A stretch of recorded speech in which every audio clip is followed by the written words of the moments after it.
Hello, guys, gals, and pals, and welcome to Nat Fun Presents City of Iron. This is a brand new channel, a brand new show where me and some of my favorite people play Dungeons and Dragons. I am your Dungeon Master Khyle Sayer, and with me, I'm going to introduce you to some of my players. We have Amy Blunden. Hello! We have Holly Craggs. Hey. We have Tommy. Hi. And we have Christian Lewes. Hello there. Wonderful. So yes, we are going to be playing Dungeons and Dragons, but it is going to be a different setting. This is going to be in a diesel punk setting where the world has been taken over by technology-infused magic. So think BioShock, think Arcane, think Final Fantasy VII, you know, all that kind of fun stuff. So it's the same rules you know and love from Dungeons and Dragons, just with a slightly different setting and a few homebrew rules. One of which I am going to explain now. So, everyone at this table, all the players, they have one use of something called I Know a Guy. All that is these people have been living in this world, in this city, for a number of years, some of you less time than others. But in that time, in that time, they have gotten to know people, they've made contacts, they've made friends. So if at any point they're struggling in a situation, and they need help and assistance, they can spend their I Know a Guy, and it immediately means they know someone who can help them out of that situation. Be it you need to find information, you know someone who has that information. Be it you need to find a way into a place, you know one of the guards. So bear in mind, there are ways to earn this back, but if you don't use it, then it's just wasted. Excellent. Yeah, Okay. Very exciting, very fun. Sounds fun. It's going to be a lot of fun. So without any further ado, withove already started messing up. Without that, we can't have this. Without this, with nothing, I'm going home. Bye. Bye, guys. What was that? Like 2 minutes? Yeah, that was it. Yeah, it's a 2-minute game. This is the new thing we're doing. Okay. 2-minute games. Okay, pack up, guys. Thank you. Pack up everything. You're all dead. Rocks fall on you. You die. Oh no. Yeah, that's how. Again? Welcome to D&D, where rocks regularly fall on you, and you're just at risk of everything. I love rocks. I love lamp. I do love rocks. I love table. What's your favorite rock? Mine. Yours. Sweet. Oh, it's already taken this tone. Okay. I've lost control. You never had control. Did you ever have... Thank you. Just hands just start pulling me down. So without any further ado, let's begin. Let's rock and roll. Let's do this, shall we? So, welcome to the world of Viletta, where we find ourselves in the crown jewel of Iasum Global Corporation. This is Feramis, the largest megacity ever constructed, and it was constructed and thought of by the genius Alden Iasum himself. Now, this beautiful two-tiered city was constructed only about 60 years ago, and yet it is this massive, sprawling metropolis filled with wealth, with laughter, and where lives are made so much easier due to the greatest invention of all time, Manatech, the ability to replicate magic with technology. However, that is just the story for the upper city. We're not doing this story in the upper city. We are in the undercity. This is where the wretched, the depraved, the forgotten scratch together a living with the rubble and the discarded remains of the wonderful upper city. So, the city itself, the undercity anyway, we're not going to worry about the upper city. None of you guys have been there. You don't know what it's like. No idea. That is a far-off dream to all of you guys. But the undercity is segmented into 8 different districts.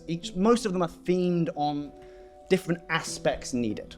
You know, there's one for the military of IGC. There's a city dump. There's, a warehouse facility. There's a construction zone.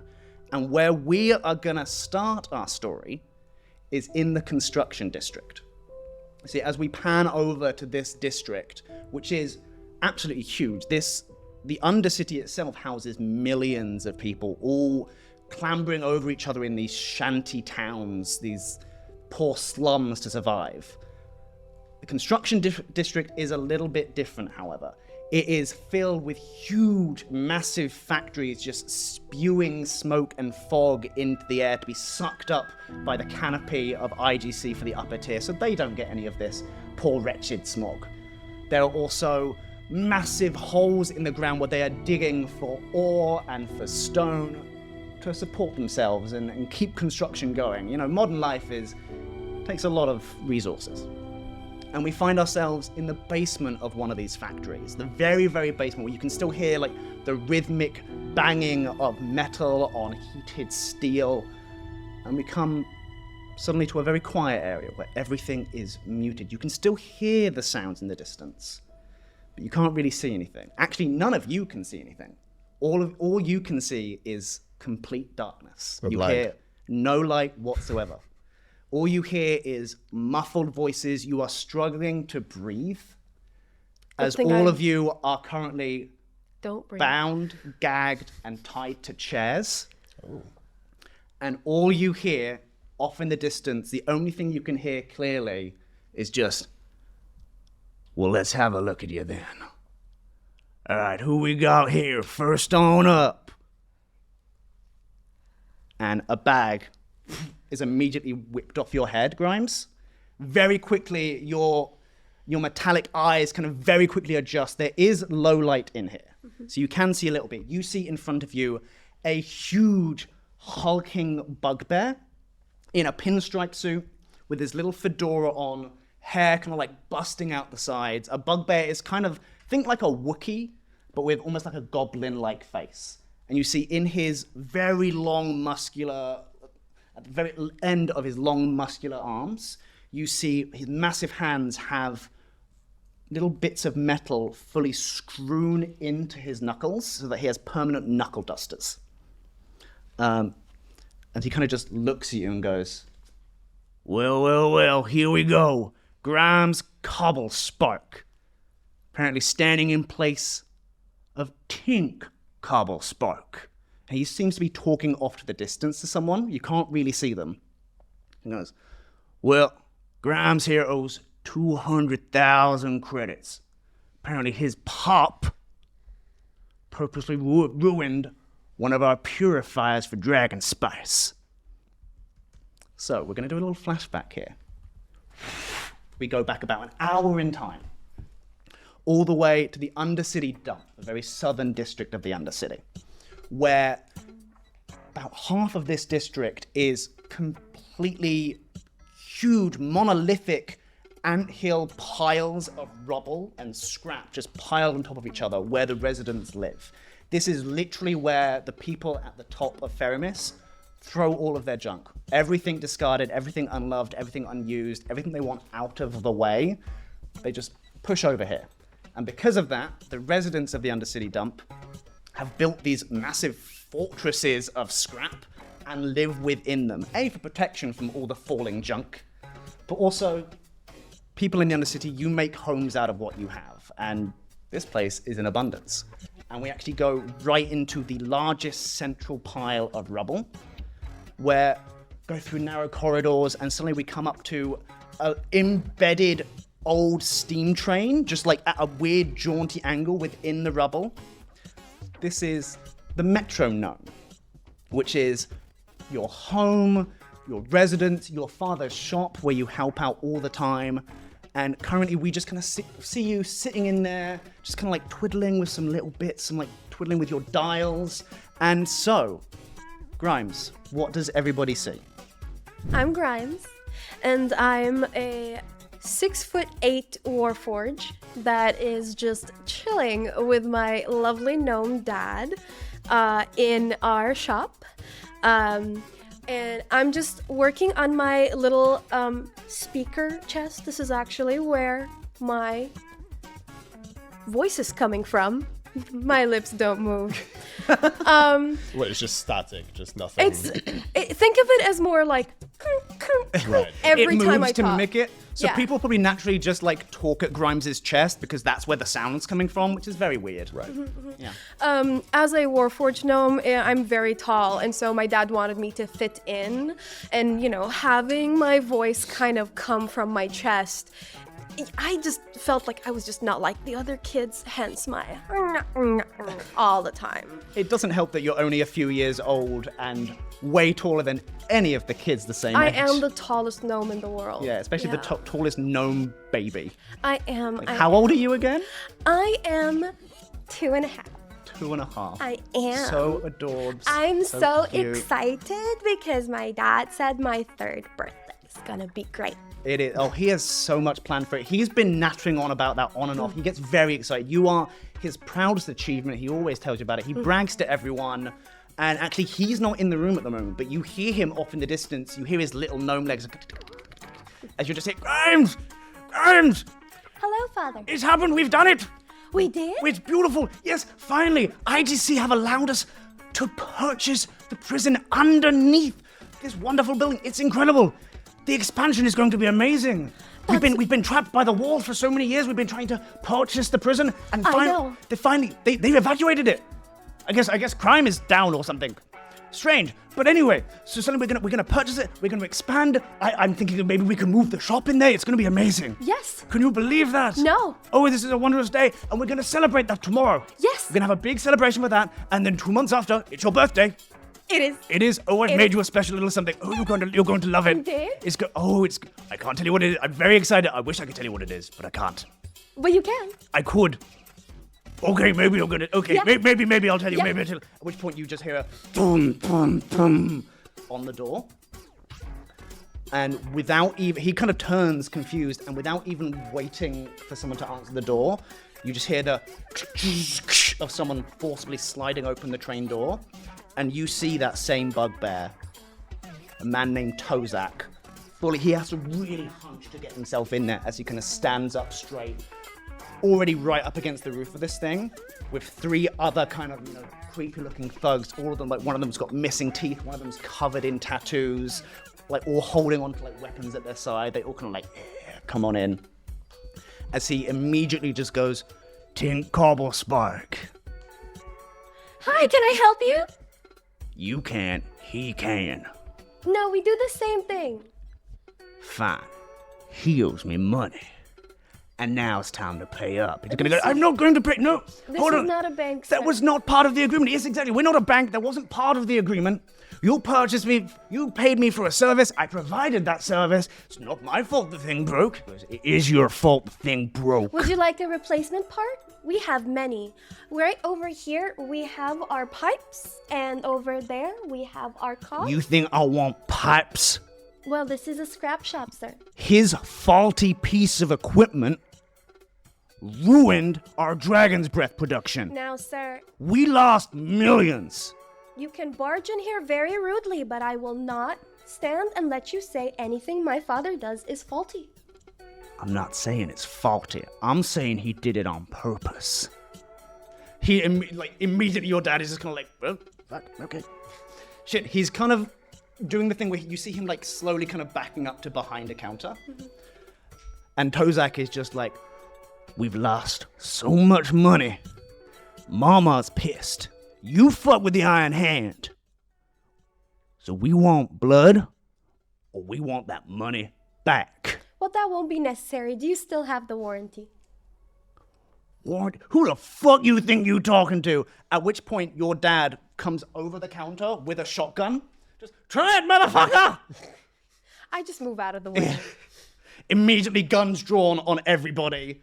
Tozak doesn't have a gun, so he's just kind of standing there really confidently. But immediately the tension just goes right up. There is about to be a firefight I press right a button and music starts playing from my chest. What kind of music? It's very pumped, hype music. There's no lyrics. It's just a very ba-dum-bum, ba-dum-bum, kind of we're about to get into, yeah. Oh, okay, perfect. Yeah. One of the guys at the back fully just kind of... Brazilian funk. Yes, exactly. Yeah, he fully just starts doing the cha-cha slide. And Tozak just turns and just fully just face palms him. Oh. Yeah. Jeez. Look, this is gonna be a fight. If he don't come with me right now, all we asking is he make it right. If he don't, we're gonna come for blood. Not just him, not just you, anyone who ever saw your fucking face. Well, I suggest you wait until the next song on Papa's Fight Mix, because I think that's more fitting, actually. Yes, actually, I quite like that one. No, Grimes. I'm sorry they've threatened you. I can't do this. I have to go with them. That'll be fine. It's fine. Okay, wonderful. I'll be fine. I'll do it. What? I'll do it. No, you can't. No, It's my burden to bear. What do you mean you'll go? No, because I'm the tallest gnome. Like, I love you, but you're this big. No, but I'm very strong. I'm very sturdy. And he hops down from the counter, and you immediately hear something oh fuck!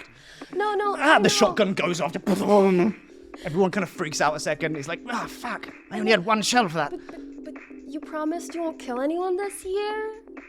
And I've done very good at that, actually. Yeah. Yes. So I'll do it. Wait, hold on, wait. Did the dragon spice blowing up? Did that kill anybody? Just like 4 people. Never mind. Now you're up to 3,069. Well, yes, it's amazing, right? I love that number. Me too. Okay. It's so pleasing. They're opposites. Yes, that's the reason. Yes. And no other reason. Yes. Tozak is just like, if the robot wants to come, the robot comes. Puts a giant meaty paw on your shoulder and just starts I pat pulling. it. All right, come along, you. Takes you outside. As you don't see, but your pop is very, very sad behind you, kind of a single tear. As you just kind of goes, be safe. I twist my head full 360 and just wave. God, it's creepy when you do that. You'll be good now. And then Bye, love you. we pan back to the present time where you're in the room with Tozak. So your pop owes us 200,000 credits. And you're gonna pay for that. But I only have like 50. Oh, we gonna work out a deal, don't you worry. Alright, who we got next then? Alright, here we go. Draxos Goldmane. Immediately, blinding light hits you as a bag is just taken off your head. Well, look at you. You're a big son bitch, ain't you? Can't say the same for you. You wanna go? We can go anytime, any place, little man. Am I tied up? You are tied up. Just untie me and we'll find out.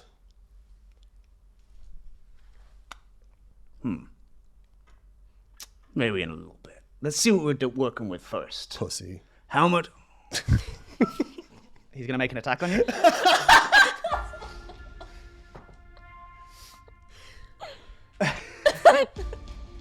He got a 2. First roll of the game, he got a 2. Well, plus his, but that he rolled a 2. That's not enough. So he goes for a swing. You just like, you're a big tough guy. You just like bring your head down as his hand just glances off in a weird way your skull.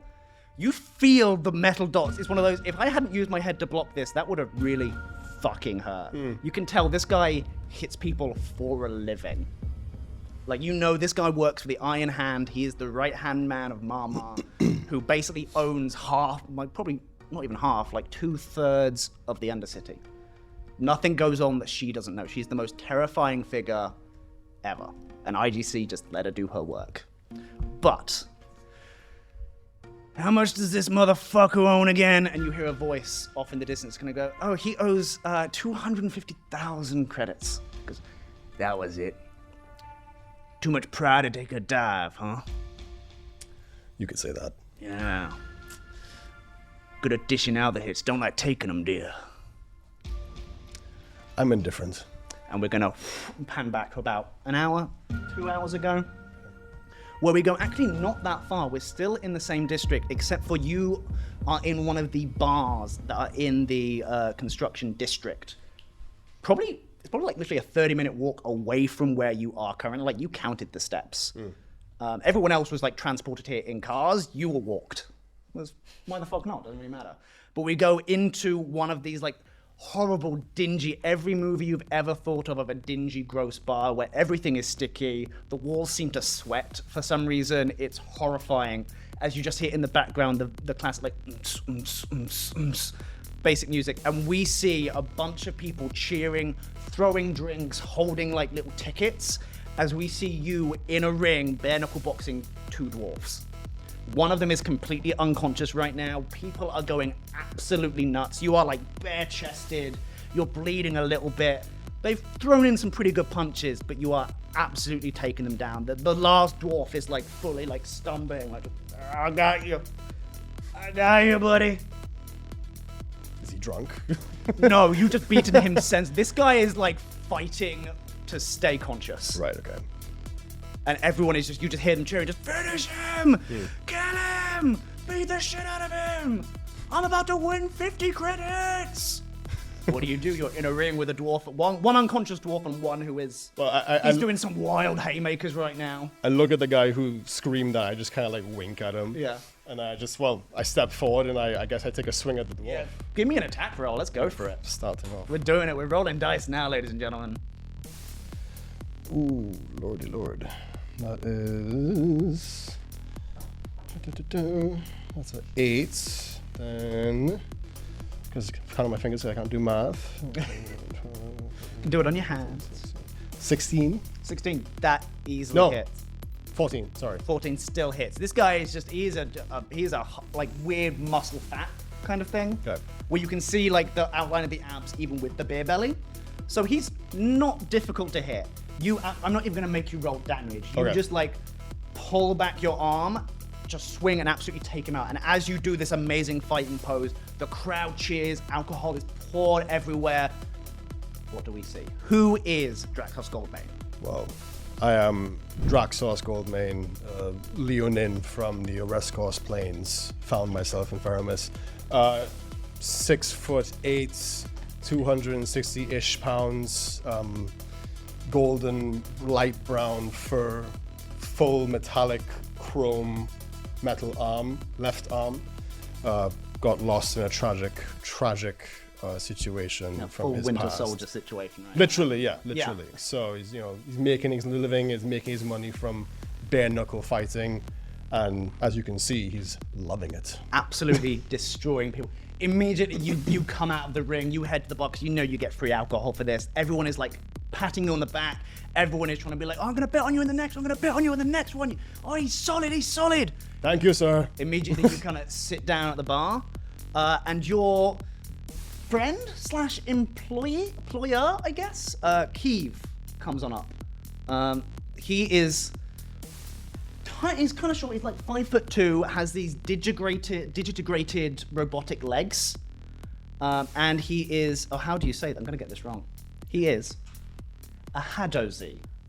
It's I literally read it and I was like, Hadozi, which is a monkey person, which have these like almost like glider wings attached to them. However, he doesn't have his. Draxos, obviously, you know this. Probably a couple of months ago, you were told you were actually in the Underdome, the biggest fighting arena in the Undercity. Even the people up above in the Upper City watch fights of this. It's a huge thing. It's a massive arena. You were like headlining fights there. And at one point, Mama took an interest in you because you were in quite a hot streak. You were told to take a dive. I did not. And so to be punished for that, because Mama lost a shit ton of money, as punishment, they took all of Keith's stuff, all of his holdings. He used to be a merchant, used to sail around, do all kinds of things. You being a fighter for him was just like a little side gig. They cut off his legs, didn't give him the replacements. He had to go seek those out himself. And the problem with the gliders for Hadozi is they are attached at the wrist and at the legs. So him losing his legs meant he lost his gliders. To the point now where Keeve is out of sorrow, permanently drunk. Okay. Like the whole time. He just kind of wanders up to you, kind of hops up onto the little stool, grabs the drink that's been put in front of you, and just kind of goes, "Hey, you got 2 more after this one. Are you feeling good? You feeling okay? Ready to go. Yeah? Feeling like you could go out kicking? Can do. Yeah, kicking? You could kick things? Why are you focusing on the kicking so much? It's very important to be able to kick, isn't it? Not really. Imagine you being able to kick things. Well, you sort out replacements, didn't you? They're fucking shit. They squeak when I walk. We'll get you some WD-40, that's fine. Thank you. Fucking hell. All right, well, you've got... And someone comes over, like one of the bartenders comes over and hands like a little envelope, which you know has got some credits in it. Slides it over to you, and immediately Keeve grabs it, slides it to him. There you go. Slides it to Himself. He Himself, basically okay. grabs it from you, slides it to him, like, no. You owe me a lot of fucking money because I owe them a lot of fucking money. Alright? So when I've paid that off, I can pay you in more than just food and beer. That's it. Well, I kind of reach into the envelope and just take a quarter of it and then give him the rest. You're a big shit, you know that, right? I'm aware. You still make me money though. At which point you immediately feel a shadow just kind of appear over you. You don't hear them coming, you don't see anything because this room is absolutely packed with like drunk dwarves, drunk orcs, drunk humans, some lizard folk, dragonborn, all the people who like work in the steel mills. They do the heavy lifting, constantly sweating. It smells of BO constantly. You have no idea that this giant shadow has loomed over you, and very quickly a giant hand just grasps your shoulder. I like the idea of me just like swinging back a shot, and Yeah. as I do it, I kind of like look up and see. Oh yeah, you immediately see like the tip of like a fedora. You see the bugbear face of Tozak. Is that a fedora? Yeah, they're cool. Okay. It goes with the whole suit vibe. If you say so, but This ain't why I'm here. fashion shops that way. You get to run your pretty little kitty mouth. But you're gonna come with me. I'm okay. Thank you. I'm good. Look, you can either come willingly or I can drag you. Well, drag me and see how that goes. Oh, I like this one. He looks straight at Keeve. Keeve looks fucking terrified. You've definitely encountered Tozak before. Every so often he does like to go into the arena for funsies, but you've never fought him. But he was definitely the person who cut Keeve's legs off. Oh, right, okay. And you were probably there to witness that happening, as well as Marmar being there just for sheer joy. Okay. So Keeve is terrified. You're aware how fearsome Tozak is. Like, he is Marmar's muscle. He's the one that does the stuff. Is he While like, she just sits back and enjoys it. he's taller than me. He's, how tall are you? 6'8", I think. He's about eye level with you. Okay. He's pretty big, but probably not taller than you. Okay. But he's a big guy. And he's just kind of, I like this one. Okay, I tell you what. He takes 2 steps back. You get a free swing. Okay. Why not? Am I rolling to hit or rolling Yeah, roll to to hit first. Okay. See how this He's goes. allowing you to swing, but you still got to roll to hit. Ooh. That is a 12. A 12. That's 6 plus my proficiency. Beautiful. Wait. Proficiency plus Plus strength. strength. Yeah. So yes, 12. 12. Yeah, you swing for this guy, and it seems freakishly effortless. He just grabs your fist in midair. He just kind of goes, nice try. And he's going to go for a swing for you. What's your armor class? 16. Got an 18. Cheeky. So I believe he does that, and then that. Plus strength. Oh, that's not that much. You take 8 points of bludgeoning damage. That's not that much. Yeah, sure. Yeah. As he just straight in the face. Now, Draxos, you've spent your life being punched. It's been a long time since someone's hit you this hard. What you doing? And he does it effortlessly. Like, I catch your hand, punch, and then he just waits. He just wants to see it. Like, you see immediately the grin come across his face. He is loving this. Like, he's like licking his teeth. Can I like just like, Come on, what you gonna do? Can I just like do a full like tackle, like kind of like a grapple, I guess? but Yeah, I wanna, roll to grapple. I want to tackle him and like break into a table or something. Yeah, give me a grapple check. It's gonna be opposed athletics or acrobatics, but no, athletics. Sorry. Athletics. Yeah, opposed athletics, please. So I add my athletics to it. Yes, you do. Excellent. Oh, that's a natural 18. And that's, oh yeah, you absolutely.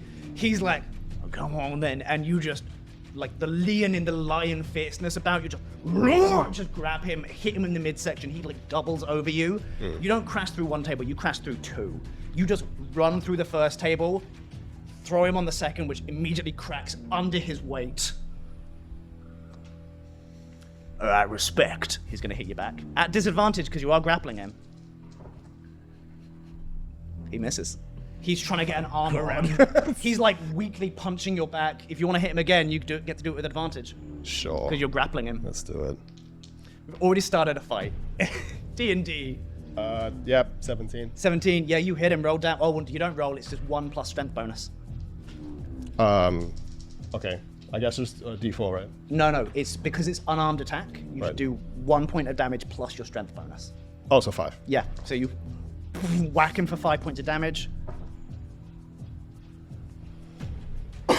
He misses again. Fuck, go for it. Oh, shit. Shit. Taking down Tozak. Ooh, that's an awful. I got a 1 and a 2. So the 2 is, that'll be what, 8? Yeah, that absolutely misses, I'm afraid. Yeah. There we go. That's a 16. It's gonna hit you again. Oh, He no. like literally this time, and he's trying to like smack you in the back because he's on the ground. He's just like, you see him go full rage mode, just going. You forgot. Never mind. That's okay. He goes like, you see his eyes just go red. He grits his teeth. You see him like bite his lip a little bit, as like blood kind of pools down. He kind of goes, "Come on, let's do this!" As he instead of stops trying to punch you in the back and just takes both hands and just either side of your head. Discombobulate. That's the word, discombobulate. Discombobulate. Thank you. You take 12 points of bludgeoning damage. I'm unconscious. Immediately. And then the world goes dark. And the next thing you know is when that little sack is being ripped off your head. So you all turn to see Draxos, like bruised, bleeding, like his cat ears obviously like up here, like there's blood coming from them. You're a little bit dizzy. Yeah. A little discombobulated. A little bit discombobulated. I love, that's a good word. I'm gonna remember that one next time. Yeah. I can't believe it. Yeah, you want to try again? I tried to spit in his face, but I missed. Yeah. It's super, you're so dehydrated. Yeah. It just kind of does a little like, It's just like, it just comes back to me. yeah. Slobber. He just kind of looks at you and goes, well, failure to the end. And finally, who do we have here? Whoom. Bag immediately ripped off your head. Ka Mystere, I believe. And what's this one about? Immediately you hear the voice again, just 150,000 credits just for dodging the repayments of a loan. That's simple, but I guess sometimes you gotta do the boring stuff. Hi. You seem weirdly okay with this situation. Well, you have to pay back loans, right? So, it makes sense. I like it. Sensible lady. As we travel back now to a different district. We're going all the way to the northwestern slums. This is one of the most densely populated area, pretty much primarily only for housing, where actually we go to a building that stands out from everything else, where all the buildings in this area are like gross concrete cobbled together last minute, or like shacks made of just sheet metal piled on top of each other. We have, standing almost separate from all the other buildings around it, is this massive concrete and wooden, like Italian style with like archways, massive building. And on the front of it, you see a sign that says, "The Lantern Bearer at Town Hall." This is the biggest, the safest, the most beautiful, honestly, bar in the Undercity. Well, we travel on in, and we see Kai just very carefully minding her business, cleaning a glass behind a bar. There's patrons everywhere, busying. One comes up, just kind of starts mumbling to you. As you kind of look up to acknowledge the customer, what do people see? Well, I'm Kai, and they just see a normal, chill person, humanoid, just, making drinks in the background and chatting to people. Beautiful. What kind of clothing are you wearing? Just, some kind of like dungarees kind of thing, but I've got a bit of a cloak on as well. Perfect. Is the hood up? Are you hiding yourself, or? No, they can see my like normal, like shoulder length, earthy brown hair. Beautiful, lovely. You kind of nod to the customer, just like not really paying attention. At the moment, you're just kind of in your own little world, doing this strange thing to yourself where you kind of half switch off, and all the noise just kind of becomes like this like hum ringing in your mind, and eventually you just hear a voice kind of like pull you out of it a little bit until you just kind of hear, "Koi! Koi!" Yep. You turn, and you see the owner of the bar, Kef, who is this gigantic, muscly, like old to the point of like venerable half-orc. He's wearing very, very basic kind of old-timey, like almost like fantasy-esque clothes, like in a time long forgone. Basic like white shirt, brown pants. He's got an apron around himself. He is huge. He is hunched. He is like 70 years old, which is way older than like orcs or half-orcs tend to live. Their lifespan ends at about like 60. So this guy is clearly alive through just pure spite.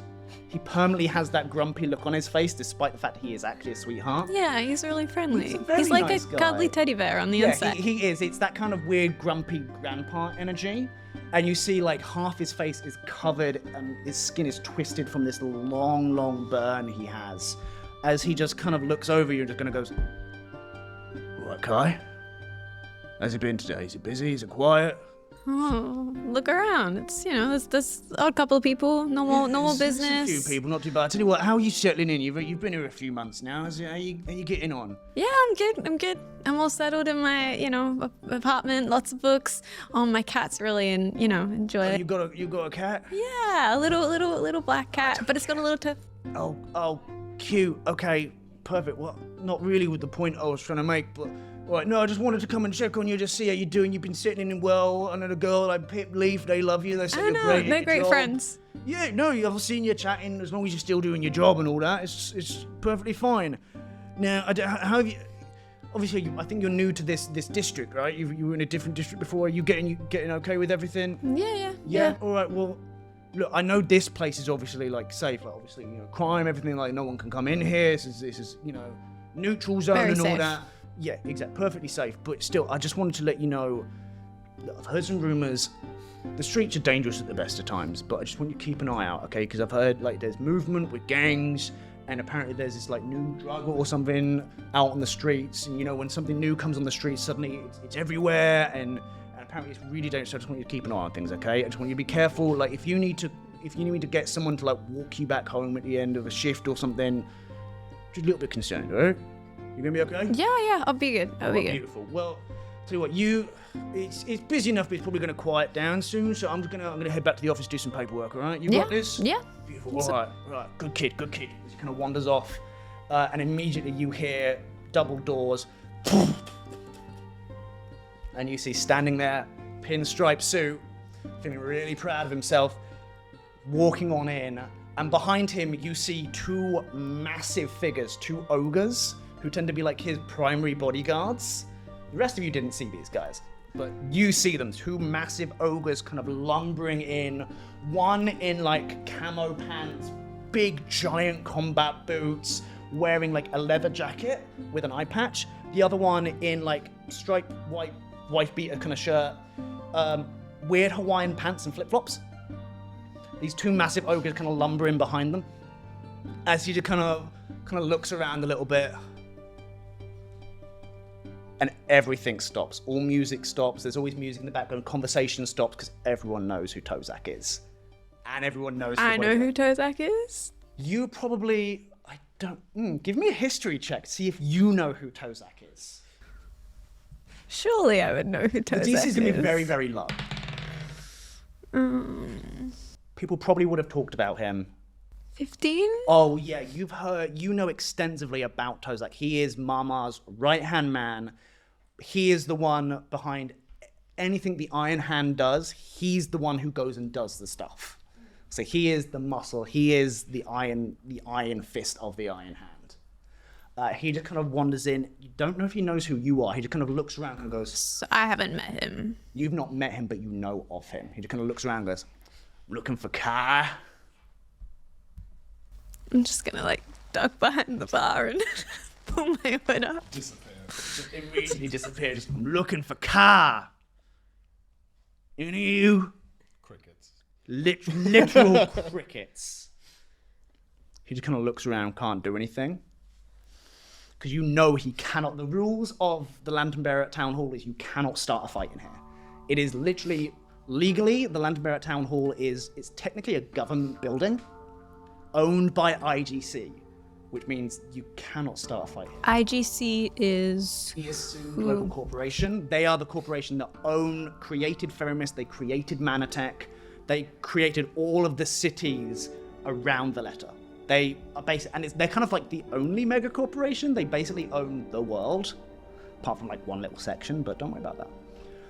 He immediately looks really fucking pissed off. I'm gonna take it up with Keth myself then, and as he kind of storms past the bar. I'll jump up and be like, "Hey, you want a drink? You can't go back there, so I can get you a drink." Who's gonna stop me? Well, it's where workers go. Do you work here? Interesting. I haven't met you before. You probably don't know much about me. I tend to go where I like. Do you think Kef will be okay with it? I don't think he really gets much of a choice, does he? Right. You kind of gotta play ball sometimes. He gets his rules, I get How mine. about I go get him, and I'll get you a drink in the meantime, and you can Who are sit you and to be doing me wait. favors? Well, I work here. I want a name. Well, I think you were calling it out earlier, so. Oh, that's you. Wonderful. Why didn't you come when I asked? I was making a drink. From under the bar. Yeah, that's where the ingredients are, and he can very clearly see that's where all the stuff is. Well, how about this, little lady? You make me that drink. I'll sit, enjoy it peacefully, and then you come with me and we can work something out. Because you owe us a large sum of money. We ain't been able to find you. I owe... You owe the Iron Hand a large sum of money. You took out a loan, didn't you? Yeah! What'd you do with that money? I needed it to set up my apartment. Oh, beautiful. Is it nice? Yeah, it's great. Yeah, one got good views. I mean, it's all just kind of buildings, right? You're strangely cheery, aren't you? Alright, you're gonna make me that drink, then you're gonna come with me, we're gonna sort this out. How's that? Sure, what kind of drink do you want? I don't know, give me something strong, whatever you got. Okay. Actually, he points to one of the top shelves where there is like a dwarven whiskey from like before the building of Feramis. He goes, let's sip that. Cool. Beautiful. You mix him up his drink, and then yeah, the last thing we see is you. I'm gonna go tell Kef you're gonna go that I tell need Kef? to leave because someone needs to man the bar if I'm leaving. Yeah, go for it. You burst in the office and Kef is, it's hilarious. He's at this tiny desk and he's a giant muscular orc as he's just kind of like, yeah, what? There's a guy, I can't remember his name. He's kind of like a big fluffy bear thing. Kind of stormed in here acting all important. He immediately like sits up straight, like the desk kind of in this tiny little office of his. Bugbear, pinstripe suit. Yeah, with a cute little hat thingy. Yeah, he's kind of cute as hell. Yeah. Yeah, don't say that to him though.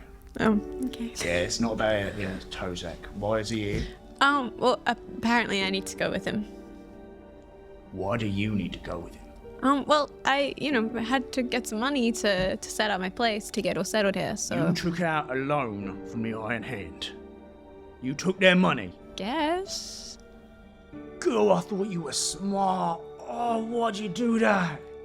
You never take money from the Iron Hand. You can't pay it back. I'll pay it back. The rates are too extreme. You can't. Oh God. Okay, I'll sort it out. It'll be good. I'll just go have a conversation. Literally, what was it like 5 minutes ago? Taught you about being safe and looking after yourself, and suddenly. This happened before 5 minutes ago. Oh, fucking hell! All right, well. It's okay. I'll get it all sorted. I'll just go have this conversation. This is a bad deal. We're getting right. Well, that's what all deals are here, right? Look. You know the way this place works. You can just refuse to leave. He can't make you go. Yeah, but then he'll probably... I don't want anything bad to come down on you or anybody else here, and I really appreciate all the hospitality and help you've given me and letting me work here, so... The Iron Hand are brave. They're not that brave. Not brave enough to take down this place. IGC will come crashing down on them. Yeah, but I don't want anything to fall on you or anyone else, so it's okay. Look, this was my mess. I'll go sort it out, and then I'll come back and keep working here. That is weirdly noble of you. Well, I guess I hope you come back. All right, I'll go I'll go get... Might need to go and... Yeah, I'll go get people out the kitchen, I guess. All right, hold on. Okay. And yeah, so the last thing we see is you very casually walking with Tozak with the two ogres. I'm going to do a shot of whiskey before I walk yeah, out. he'll allow you. He'll kind of be like, hell yeah. Yeah, we're going to do cheers He'll take together. he'll cheers you. All right, so someone coming quietly for once. Takes a shot. And the last thing we see is you getting into stepping outside down the steps of the Lantern Bearer at this massive, like, black, almost limo-style car, which is weird. You don't see cars in the city much. Like, most people are too poor to own one, and the streets aren't, like, paved. They're not road. It is, like, dirt that's just compacted over years and years and years, but they have a car, and as they drive off, they immediately, like, crash through a car, and there's someone just been like, hey, my stuff. Fuck. And so we come back. Did I know who the other two guys were? Do you know who the other two guys are? Probably not. Probably not. No, I don't think they're probably not important enough. Actually, you know what? Roll a history check. Again, why does it have to be history? History check, see if you know. 16. 16, I'm going to say that's a DC you had to beat. Yep, they are Gorak and Terrence. Great name. They're Love great Terrence. names, aren't they? They're great guys. Gorak and Terrence. And Terrence. Gorak and Terrence. They are kind of, again, two of Marmar's muscle, and it's normally bad news if you see them and Tozak. They tend to need someone to go with them. They are notoriously ogres, so not bright. Yeah. Why did I get all three? We don't know. They just turned up. They just decided to have a little walk. Don't worry about it. But we head all the way back an hour, 2 hours into the future to all three of you sitting there bound to chairs with Tozak standing in front of you and a little figure off in the distance, which, as you've all kind of been introduced, all the amounts you said, and yours is 150,000 credits you took out. You took out a big fucking loan. Jesus Christ. Great. Yeah. You got in your apartment. It's a real nice apartment. It's not a nice apartment. Lots of books. I Yeah, really just like so many reading, things. so there's You've got lots of so books. many books on the shop underneath. Like, they love you there. It's fantastic. Can you just quickly remind me how much I owed? Yours for taking a dive was 250,000 credits. That's chump change. Yeah. Which you are aware you lost Mama a lot more money, but it's just one of those, that's what they're said. And here's the thing, at no point did they say, hey, in the past, they never said you owe us 250,000. Right. And in fact, the last thing you were aware, them cutting off Keeve's legs was them being like, cool, now we're even. Suddenly they're like, no, you owe us 250,000 credits. Fuck you, you piece of shit. But as this is coming into your brain, from the darkness, you kind of see stepping forward from behind like an old, like dripping metal pipe. You see a very, very slim, well-dressed in like a little kind of like little vest, shirt sleeves rolled up, little tie, is a powder blue skinned human. A like beautiful, like angular jaw, well-kept skin, eyebrows, and that kind of weird like ice cream style haircut. Pure white that is slowly, as if a cloud were moving, just slowly, just kind of wafting where there's no breeze. This is an air genasi. Yes. As he kind of steps forward with a little clipboard and goes, okay, wonderful. Well, I see you've all been introduced to Tozak. Allow me to introduce myself. I am Jean Gale. I am the main bookkeeper for Mama and the Iron Hand. So let me put it simply this way. Cut that out. Let me put it simply. All of you owe a large sum of money to the Iron Hand. None of you seem to have paid that back. So Mama recently came up with a new payment structure. Simply what we do is we gather a group of you together, lump that money together, and you all have to pay it off as a group. Suddenly you're far more responsible for each other. More likely we'll get the money back. How does that sound? I don't think that's fair. Understandable. Anyway, so what we're going to do, we're going to look at... I just grunt and then I'm just like... The three of us work together. Yes. We're pooling your amount owed together, and we're going to give you 1 month to pay it back. Or we kill you and your families. Sound fair? I'd like to just say something real quick. Oh no, please, certainly. Yeah, you see, You don't mind if I take a log of this, do you? No, that's Okay, fine. wonderful. That's absolutely fine. If you Such- want, I can give you the voice No, I box. prefer mine. Okay. I'd just like to say no offense to my lovely friends that I just met. Hi. I have no emotional attachment to these people. Oh no, that's not too much of a worry. They probably don't have an emotional attachment to you, do I? I assume no emotional attachment to this.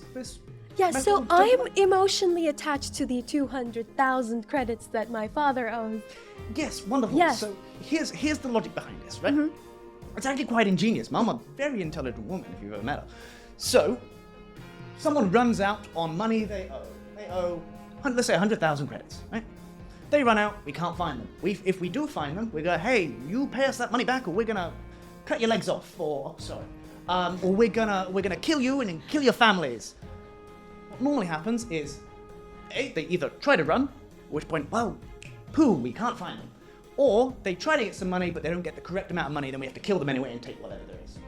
What we've discovered is if we grab a group of you together and say, hey, you owe us this much money, you're much more likely to hold each other responsible, because if one of you runs out, we're still going to kill that person's family, and then you and your families. And normally we tend to recoup much more of the losses that way. So it's an ingenious structure, really. I fail to see the genius. That's okay. You don't have to. I do. You've already trialed this? Oh, absolutely. A couple of times. There's a success rate?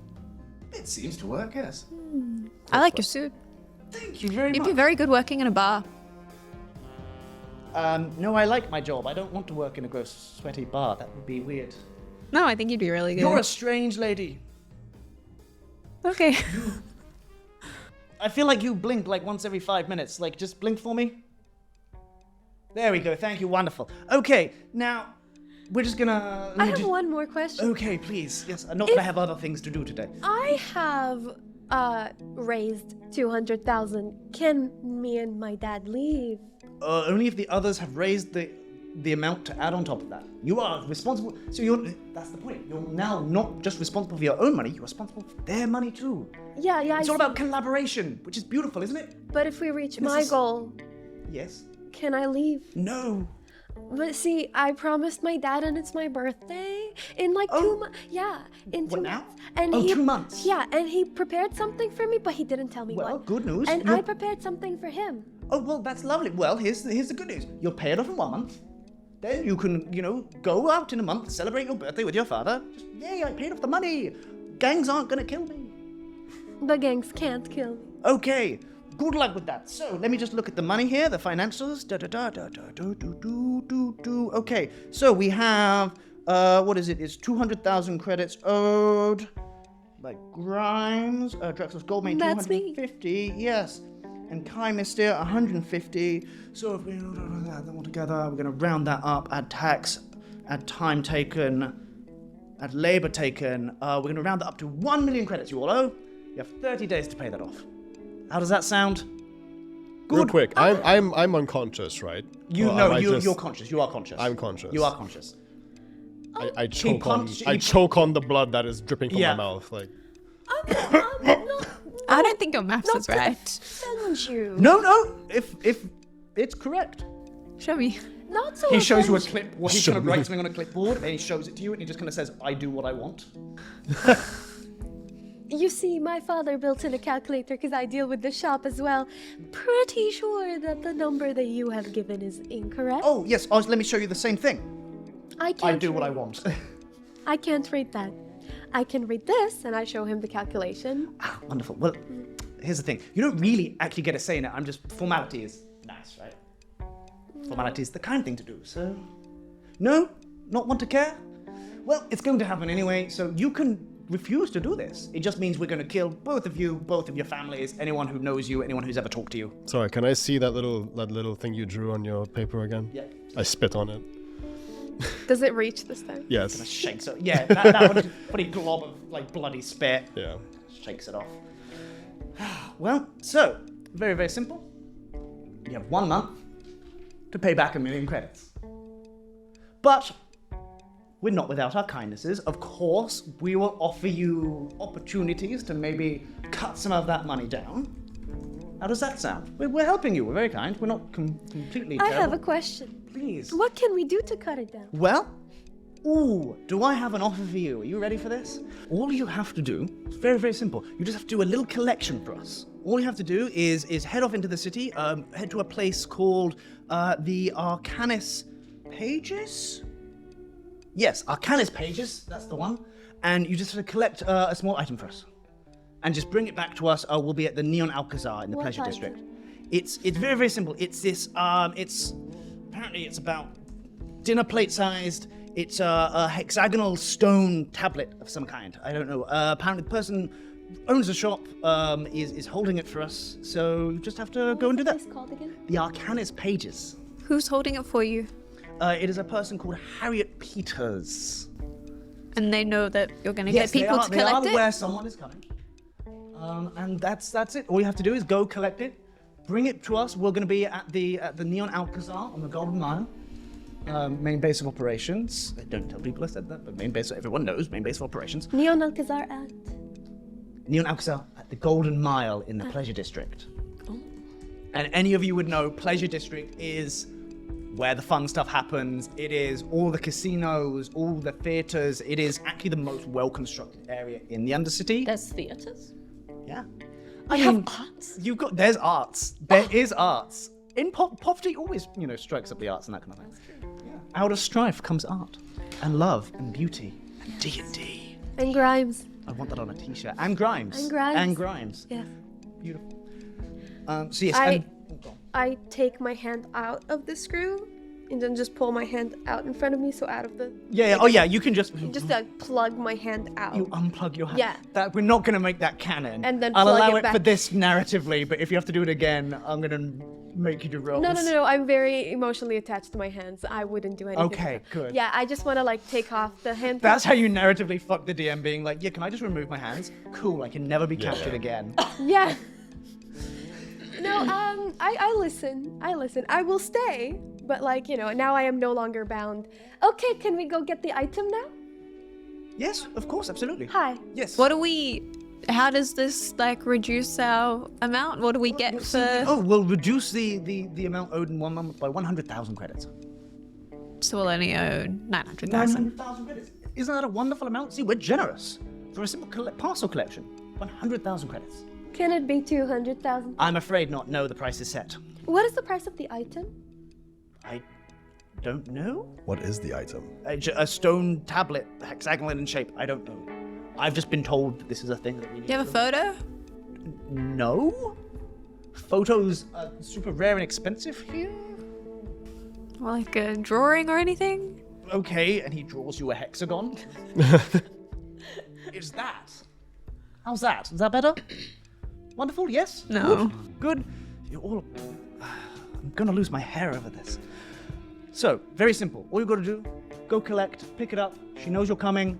Bring it to the Neon Alcazar, Golden Mile in the Pleasure District. All right, well, untie us so we can get on with it. then. Okay, by all means. Jose, untie them.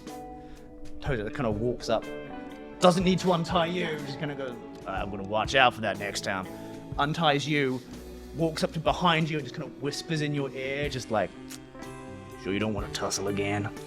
Unties me and I'm comforting my organic wrist. Yeah. Like, next time. Oh, I can't wait.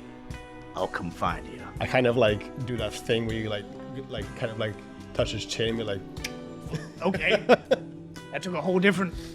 Get the fuck out! Get Would out! you like Get me out! to What are leave you- the room? No, I want all of you to leave the room. Get out of here! What the fuck? You made it weird. bye. Don't... Oh, God. Okay, get out of here. Go. You two make a lovely couple. Leave. And so all of you are kind of very heavily pressured to get out of this Goodbye. place. Goodbye. Bye-bye now. Goodbye. Bye. I shout, Bye. next time, you're dead. That a promise, little man? You know it. Beautiful. And so you all exit and start heading over to the northwestern slums where the Arcanis Pages is. You've heard of this place, by the way. Right. It's the place below where you live. It is the bookshop. Bookshop slash library. Yeah. And actually, I know that. You guys are all headed there. Yeah, of course you know that. Yeah. Obviously. Yeah, exactly. As you all head there, we actually pan the camera once again to inside the Arcanist pages. It is what probably once was actually a concrete building, one of the few actually constructed buildings during the early times, the beginning of the building of Feramis. It once was probably like a storage unit or a garage of some kind. So quite low ceilings, but very, very wide. And this place is filled to the brim with books. Like literally floor to touching the ceilings. Shelves have been made out of books for books. It is weird. There's just dust everywhere. Everything is piled around. It is a maze of knowledge. And behind the desk, just kind of calmly chilling to themselves, just kind of flipping the page, who do we see? I'm Barbara May Smith. Sorry, I was deep in the 5th page of the 7th book I've read today. And, sometimes my hair just kind of like frays because I don't really look after it very well. And the mousy brownness just kind of gets everywhere. But it's okay, I don't mind that much. What was I talking about? Oh, yes, this 5th page in my book. And... Sorry. Hi. Yes, I have brown hair and also brown eyes, and I'm 5'5", which actually really works well in this very low ceilinged building. But I absolutely love it here because I just love books and I love to be here. At which point, as you're kind of off in your own little world, and yet you are the perfect height for this, you can like duck under the archways of books. Kind of weirdly artsy. You've probably done that at some point just for fun. Just like, oh, you love rearranging this place to make it a bit more interesting. You've read probably most of the books here. I have. I've read about 87.6%. And you note it down, of course. Of course. Of course you do, Barbara. You hear off in the distance, like in another room behind dozens of books that muffle it slightly. You just hear, Barbara! Barbara! Oh, Harriet! Hi, I'm here. Barbara! And immediately, like running around, you see Harriet Peters, who is this scraggly, wild, very. What's the professor in Harry Potter? Professor McGonagall. No, the other one. The the one with the crazy hair. Yeah, the crazy hair. Sprout? No, the one with the big glasses. Trelawney or something. Trelawney. Oh, Yes. Professor Trelawney. Has such a Trelawney vibe. Like she is wearing a cardigan. She's wearing like a beanie on top of her. Massive magnifying glass. Massive magnifying like glasses. One of them literally looks like it was an old bottle, like base of a bottle that has been jammed in there because the glass broke. Yep. And that's quite difficult to get in Yen City. Mm-hmm. Wearing like long, like kind of dusty old, very plain dress, just kind of runs around the corner like absolutely a tizzy. She is a woman who is scared of her own shadow. Like she is scared of the whole world and like definitely protects herself in this place. And she kind of goes, Barbara, oh, okay, you're there. I called you 4 times and you didn't answer, and I thought you'd been murdered. Harry, I'm sorry. I was just, really deep in this book you recommended to me. Just always reply first time. I'm sorry. Okay. First time, or I panic. I will. I'm sorry. No, but I'm here. Look, here, living, breathing. Okay, Everything's she fine. touches your face. Like, yes. oh yeah. Yes, mhm. yes, you're there. I'm here. Oh, yes. beautiful. Careful. Okay. Oh, sorry. Yes, glasses. They're a little bit. you. Okay, that's fine. Had They to look fix good though. them They look twice good. Hold today. on. And she just kind of like adjusts a little bit. Wonderful. Oh, and there we go. Okay. So, okay. Are you okay? Yes, I'm fine. Well, okay. So here's what I need to run some errands. Okay. But don't worry. Or you can take one of the shop. You can take one of everything. Yeah. Don't worry, yeah. No new deliveries or anything coming in today. Oh, brilliant. However, at some point later today, I'm probably going to be gone all day. Actually. Okay, no worries. Which is fine. Don't worry. It'll be fine. Just you could be careful crossing the road. There's murderers everywhere. Do you know there's a new murderer? Oh, really? There's a new one. What's their name? It's well, hold on. Let me think. There's the face of Baal. There's the back alley butcher. There's the maggot man. They call him the maggot man. The Maggot Man. Apparently, he beats you to death and then just drops maggots on your face. Does he live on Maggot Way? I don't.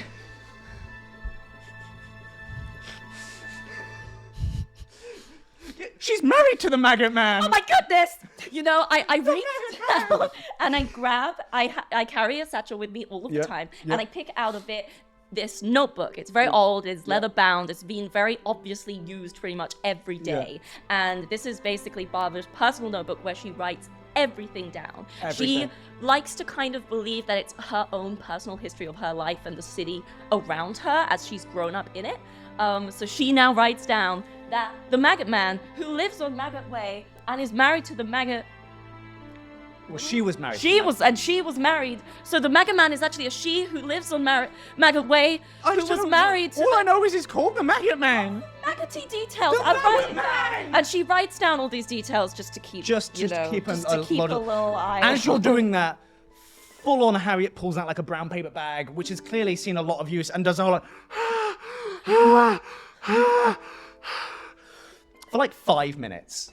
It gets tiring to watch. Eventually, she kind of calms herself down and kind of goes, okay, sorry, I just thought about it, and it was awful. No. Generally, you just get through life by not thinking about the bad things. Oh, me too. And there's a lot of bad things. There is, but that's why we don't think about That's why it. we don't go outside. Yeah, Except we stay I here. have to run an errand. The point of it, yes. So I'm going to go and run an errand. Okay. At some point later today, some people are going to come by and they're going to collect a parcel that I dropped off like 2 weeks ago. Oh, the one you put in the restricted section, which you told me never to go near. No, not the one in the restricted section. The one that was in the safe room.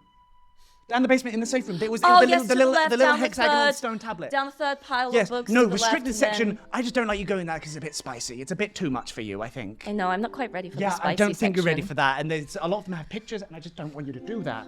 So no, you're pictures. gonna go into the safe room. Okay. I've already unlocked it for you. Great. But so you bring it out, just, put it somewhere. But as soon as you're done, lock the room. Safe room okay? package, Lock it. lock the room. Lock it. Safe room package, Lock it. lock Lock it. the She has never given you the code to the safe room. It's more like a panic room than a safe room.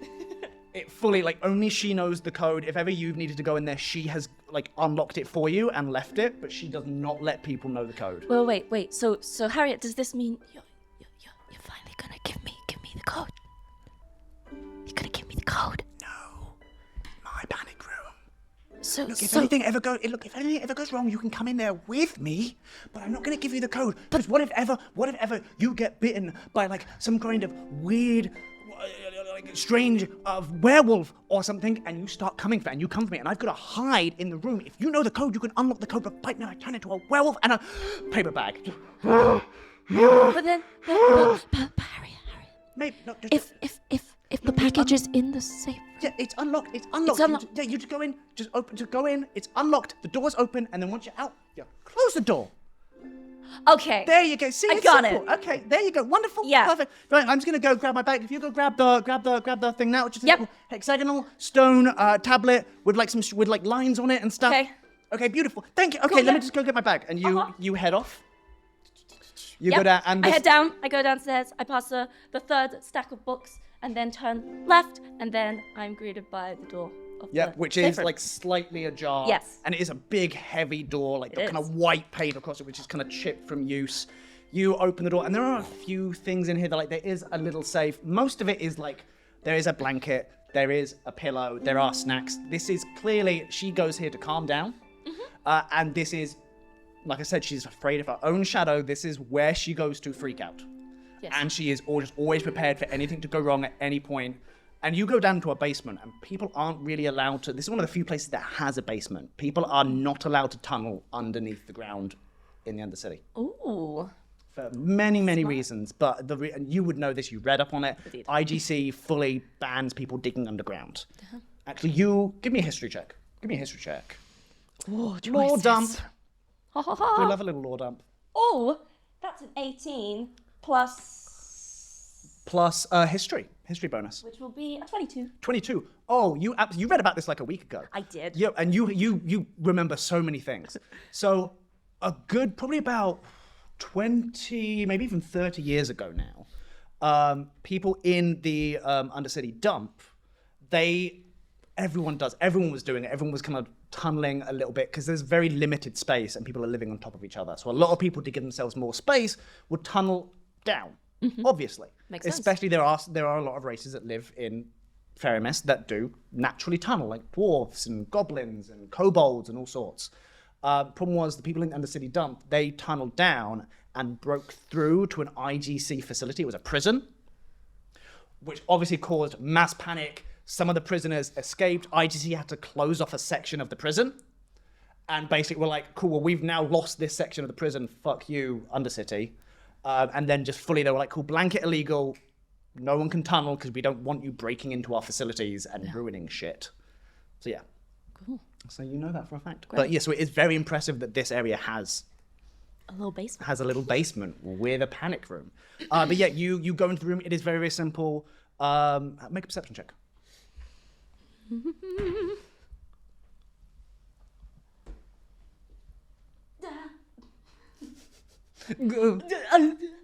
25. 25. The thing she's describing is not here. The most you see in like one of the back part of the room is just a small little kind of blackened pile of like ash or sand or something. Oh.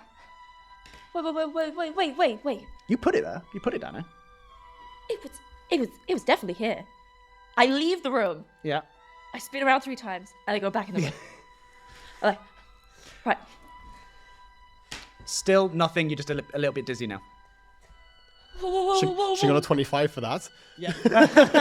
Wait. 25, but it's not there. It's not there. Okay. I go over to the little pile of like black, like soot, dust, Yeah. whatever, and I look at it. Yeah. You're looking at. As you get a little bit closer to you, it has more the consistency of like sand. Ooh. Like black sand. Okay, I pick a little bit up in my fingers and I kind of like move it in between my fingers. Make a Constitution saving throw. Ooh. 5. 5. They're in like just behind your eyes for a split second. There is like a weird flash. Everything kind of goes white for a second, and a sudden like kind of pain in your head. It's literally just a split little, and then it's all gone. Well, that was peculiar. Okay, should probably stay away from that.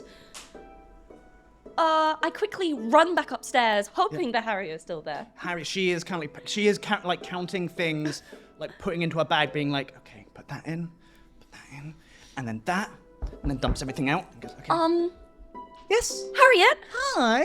So, little issue. Did you lock the panic room? Did you lock it? No, I didn't lock myself in the panic room like last time. But you locked it as you left? Yes. Did you knock 3 times? I did, and I also spun around 3 times. Beautiful, well done. But the reason I did the spin around 3 times is because when I went downstairs, the package that you described, it wasn't there. It wasn't there. So then I had a little look around, and then in the back corner to the left, next to your diary, that I never look at. Don't look at the diary. I never look at the diary. I promise you I never look. There was a little pile of like black ash, which when I went and touched it, it felt like sand, and then it zapped me. Oh, they're gonna kill us. Whoa. Oh, no. Kill? What do you mean? Sorry? She runs down to the panic room. You just hear like wailers. She comes up, her hair even frizzier than normal. She is like now holding her little beanie. Just like a woman, like distant, like 1,000-yard stare. Just, okay, it's not there. I don't know what happened to it. What could have happened to it? I What was it? don't know. I was told to procure it from a friend of mine. Okay. Because I needed to give it to the Iron Hand. They wanted it. They told me I had to get it. Well, So I got it. They're coming here now. well, it has to be somewhere. Maybe when you gave it to me, I just put it somewhere else, Okay. and I forgot. Okay, here's what you're gonna do. Okay, wait. Here's what you're gonna do. Okay, you're gonna look. I'm gonna look. You're gonna look. Okay. You clean those glasses real good. Okay. You're Okay. gonna look, and then I've gotta go. Okay. I gotta go meet someone. Okay. And that might solve all the problems. Okay. I gotta go. But what do I do if the people who are coming to get it, if they get... You stole them for a real long time. Okay. You distract him. You do a weird dance. You do something. I don't know. dancing is terrible. Yeah. Well, maybe that's distracting. Okay. Why, do you need your own brown paper bag? I'm taking mine. You might need one. They might kill us. Do you have a spare? I don't. Somewhere. She kind of goes behind the counter, pulls out a paper bag. Okay, there's one. Okay. Oh, my gum's in there. Be careful. Okay, right. This woman is a mess. Yes. Right, so they may kill us if I don't... Right, okay, here's what you're gonna do. You're gonna go and pack a bag really quick. Okay. Gonna pack a bag. Okay. Right, just of some stuff. Okay. I'm gonna go solve a problem. You stay here, behind the counter. Customers may still come. They need True. drinks. Okay. Yeah. I've gotta go. Just runs out. So what do you do for about the next 5 minutes? Well, I think Barbara would try her best to not have a panic attack. Firstly. Like a constitution saving throw. I guess. Okay, 11. 11. You're just holding it at bay. You're willing it to not happen. It's like the name 3 things in the room. Name 3 things in the room.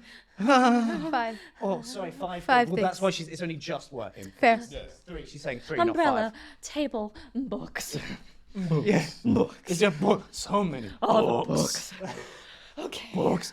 About that time, as you're starting to, your breath starts, you're like, okay, I'm holding it at bay, I'm doing okay. You hear the door, the kind of... And I quickly take myself behind the counter again, and I pop myself down. As you see standing there in the doorway, a large lion man with a metal arm, a giant punk robot with like speakers in its chest, and it's more like kind of average height woman in like a cloak, just like glaring. Oh, hi, sir. Yes, sorry. I'd know. Yeah, you would know. Yes, you absolutely do recognize Kai. You know Kai. Hi, Kai. What's that? What the fuck is that? How, It's a different character from a Let's do it. different game. how tall is the room that we're in? You're having to stoop. Grimes Hi. is fully just scraping. It is like concrete ceiling. So you're hearing the horrible grinding sound, and it's like dented your head at a weird angle. Like So it's like We're in the room, I'm just like this yeah, the it's whole like time. 5'10" maybe. And I'm standing super straight. Yeah, you are. But it's done the width of your head's Yeah. like in your shoulders and at a weird Yeah. angle. Like that. Yeah. Absolutely. So yes, you recognize Kai. Yeah, I'm gonna say however you guys want to come in. I assume you would have gone in first because you know this place. Yeah. You know Barbara, you've been there more than enough. I'd be like, hi. Hi, Kai. And I immediately Hey, go, how are you? "Hi, Harriet Peters." Oh, Hello. not me. You're wrong. This is my friend, Barbara. Hi. Hi, Barbara. Harriet Peters. Oh, great. No, So, Harriet Peters. Sorry, I don't give my government name out like that. government name. Well, since you know each other, What's a government name? maybe can your Legal, friend legal, help us out legal then? government. I look at Kai and say that. Yeah. Well, hey, we were just asked to go pick something up from some people. We were told that Harriet has a package. Yes, where is Harriet? She's expecting us to pick up. Is she here? So Barbara, I just want to point out very quickly, you are a very intelligent person. You're very good at connecting the dots. Harriet said the Iron Hand were coming to collect something. These people have come and asked for something. Even though you know Kai, you're just like, I'm like, whoa. I've been friends with a criminal. Wow. I look at Barbara and notice she's struggling stone tablet, hexagon. We're Seem not to bad know or exactly anything. what we're talking about. We're not bad. We have to. We're kind of got ourselves into a bit of pickle, so we need to do something, and that's collecting this. Wow. Okay. Well, you know I like to be helpful. Yeah. Is Harriet here? No. No. Harriet. She just popped out. Okay. But it's fine. She's good. I wanna Okay, then look we'll be back, okay. around. She'll be back soon. Then we will wait. And I walk up and I just sit down like on the floor. Whoa, don't sit there. Hey, If you you- lean funnily, you might knock into that pile of Oh, books. I will and never everybody lean. has been- So Barbara, as you're talking to people, you see the giant lion man just walk off. He just starts walking around and looking. Excuse me, can you just be careful where you're walking? Yeah, especially as, your mane is kind of fluffing up all of the books. Sorry, they're in the Just immediately, like, you're very wide as well. Like, this was not made for big, broad people. You are knocking books over. As per usual. A full-on, a beautiful constructed archway made of books. You just I turned on elevator music, by the way. Yeah. I've turned on elevator music. No. I follow after him and I'm like, you need to be careful. And I kind of pick up all of the books that he's knocking on the floor and I like have them all in my arms. following I'm gonna start grabbing those place books is that so you've got and tiny. just falling down the side. It's okay. It's alright. It's alright. It's like a weird little maze. You're just like knocking things over to have a look. Very quickly, you see a staircase leading down. Oh, thank God. And you see, and it's very much a basement. There are more books here, and then kind of hidden by a layer of books with an 18, like it's like she's made a wall of books that you kind of have to like navigate around. You do see did you close the door to the safe house? The panic room? I told Harriet I did. But did you? But did you though? I may have forgotten in my panic. I'm gonna say in the panic, you forgot. Yeah, you see a white metal door, heavy duty, with like a little keypad on the side. It is open. I open the door and walk in. Yeah, you crack it in. It is barely enough space for you. Like a little bit. This is like a 5 foot by 5 foot room. Like it is tiny. You see some shelves with some canned food. There's like some old moldy, like kind of what looks like maybe bread in the corner. There is a sleeping bag. There is a pillow. There is a very, very small like combination safe. Quick question. How many hit points do I have? I'm gonna say you could have taken a short rest. Okay. I'm gonna say you started at the very beginning, so the flashback, those hit points don't count. Right. So any hit points you took from being in the chair with Tozak. So when he And short punched you rest, once. that would like restore me fully, or how much? No, health so I you would? get to roll a hit dice. to Sure. get that back. Which one is that? That What's your is hit dice? D10 for you, I believe. D10. Yeah, it should say on under hit points, it should say hit dice. You're a fighter, which is D10, so you roll 1d10. Right, gotcha. 1 second. And that is how many hit points you regain. Game knowledge. Yeah. I don't do anything else in my life, so I just know about this. It's your special interest. It's my special Yeah. interest. D10 your is that's the one only with like the interest. 10, Yeah. the 30s and 40s. Yes, yes. Oh, well, I just want you guys to know that I'm still upstairs with my knees up to my chest, lovely. just seated, waiting. Amazing. Yeah. Just on the floor. Yeah. And I'm still following With elevator Jaxos, music. Yeah. and I would be You're following following too, behind and me. I'm gonna be going up to this place, being like, "Oh, I didn't know this room existed." yeah, Anything? people aren't allowed back here. Oh, The reason why I asked for my hit points, I got a 9, by the way. So I have 9 hit points now, right? How much damage did you take? Because the flashback where you took all that damage and got knocked unconscious, that doesn't count. Right. Just where you were sitting in the chair, and I think you took like 7 points of damage or something like that. Oh. Okay. You know what? Just for the sake of it, we'll say you're full. We'll just say full hit. Okay. points. Yeah. Well, I mean, I think I would be back up to full hit points. Yeah, I think it's probably going to put you back up After to that, full. anyway. But Okay. you still use the hit dice. Cool, because I was about to take a can and like eat it. Yeah. Okay. Right. So I'm in the Yeah, room. you just outside, just kind of like crick your neck, and you're like, okay, I'm good to go. But yeah, you're outside. You're like, Crank the arm. you're in this Henry panic Cavill. room. And I'm in the doorway, Oh, yeah, like him. aggressively tapping his shoulder, like, Yeah, just- excuse me. And it's the metal arm, so it's You're like, not allowed in ding, here. ding, ding, ding, ding, ding, ding, ding, ding, ding, ding. Tap, tap, tap, tap, tap. Yeah. I kind of like shrug off. Can I look in the room again to see like Yeah. What's Yeah. around? Give me an investigation check this time. investigation check? Okay. Ooh. You're just in the 18. top floor. 18. 18. Pretty much the same thing, Barbara. So you see a lot of nothing really important. Like 1 or 2 like silly little trinkets that are clearly like personal mementos of A Harriet's. diary. There is a diary, absolutely. And then you see same place. Barbara saw it in her moment. You see just this little tile of like a tile. It's a tile. A tile. It's a pile of black sand. Okay. And by tiny I mean like that much, that much. like a tiny little. Okay. I walk over to that little pile of black sand and I kind of want to like, I don't know, investigate it, like sniff it, see You what's can up, kind of and kind of sniff like it. Doesn't check really it have out. doesn't really have a scent to it. You can touch it. It's quite fine. So it's very fine sand. You roll up a note from your wallet. Oh, I was gonna say because he's a lion person. I was gonna say he just kind of goes, good enough. Yeah. That'd be good. I kind of like pick it up, and I like without skipping a beat, I just go.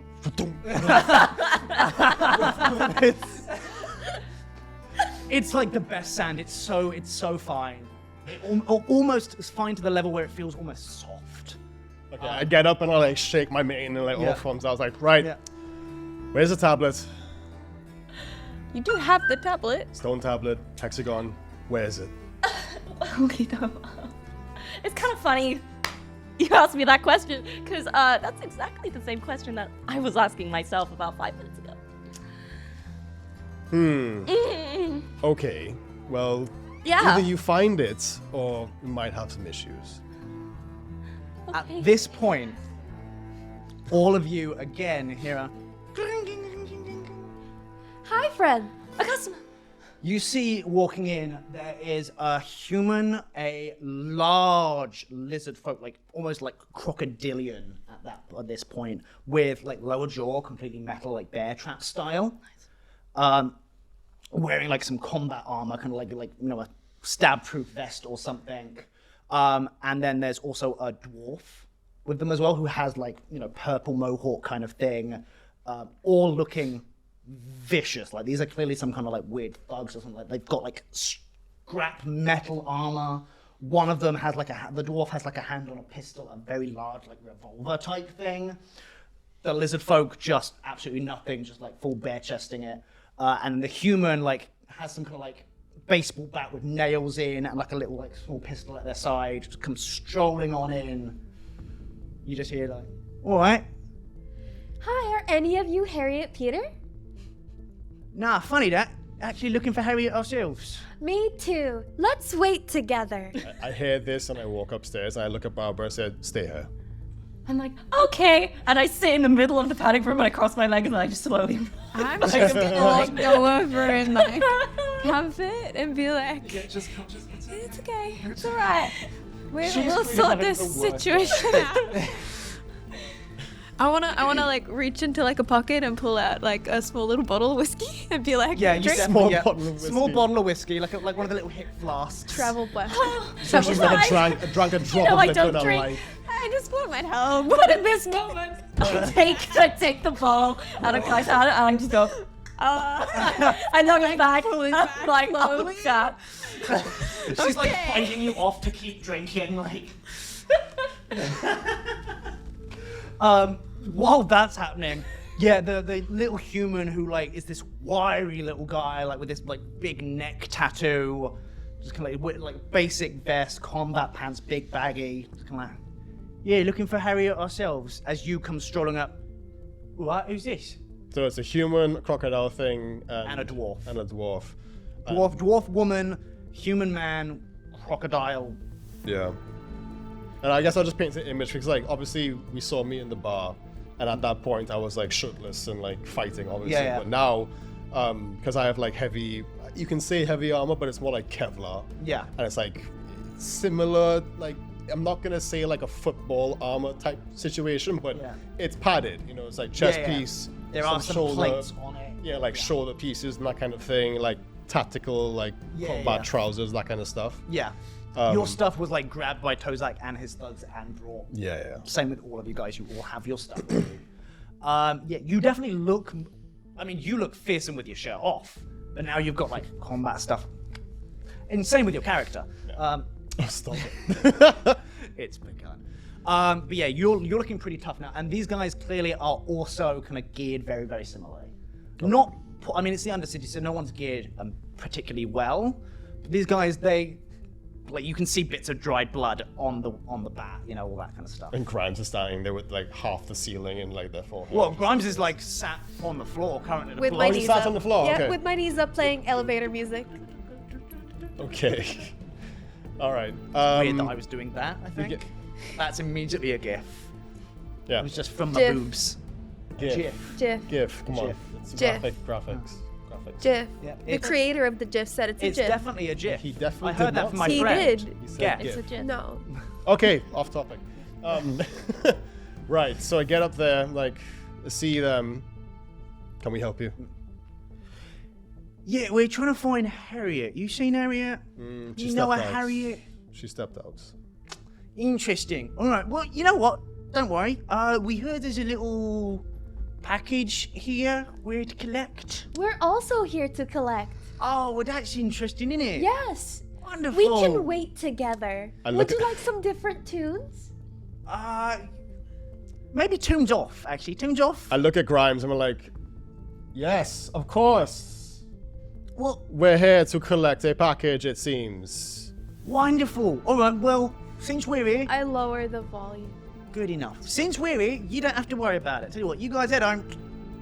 We'll get it for you. We'll sort it out. Bloody Warforges, honestly. No thanks. We're not needed. No, don't worry about it. No, it's okay. It's all right. You can go. I'm not bloody. Not yet.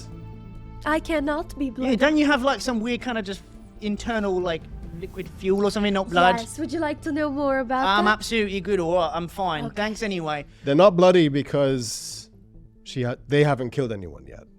Well, I'd like to start soon. interesting. Get the idea. Maybe you could start another day. Maybe not today. Look, I'm trying to be a nice guy about this. Oh, so am I. Yeah, no, Don't- I'll get, look, don't- I'll don't get it look, mis- don't you've get it got your confused. thing, I've got mine. All right. I think we're all nice. We can wait together. Like I said. Thing is, I've got to be home for the missus in like 2 hours, so I've got to go do this and go. Well- so how about you just give me the package? Well, if you leave your name with us, we can tell Harriet when she's back. Or how about you give me the package, or I slit your fucking throats? How's that? Tell you what. I'll do you a solid and just say that the package isn't here. I'm And telling I the don't have a truth. throat. I don't believe you. Tough shit. You didn't want me to have it before, so. I still don't want you to have it, but it's not. All right, how about this? And what with about the whole time over the shoulder, pulls out a pistol and just aims it at you. Oh, that's about not this? nice. You go get the package, or I'll start shooting. I take out my claws and I like swipe his arm. Oh, you gonna attack him? Yeah. Roll initiative, everybody. Wait, I'm downstairs. Yeah, I'm also You guys are downstairs. still in the initiative because you're gonna hear this happen. Okay. So the way I do initiative is you roll your initiative dice, keep the number to yourself, and then I'm gonna go around and ask. Okay? Would that count as like a surprise? Because obviously, like, I'm gonna say you get a surprise round. Yes, absolutely. So let's start. Kai, you've got a 9 for Kai. Barbara, 18. oh. 18. Wait, how does that work? Rolled high apparently. Draxos, what did you get? 11. 11.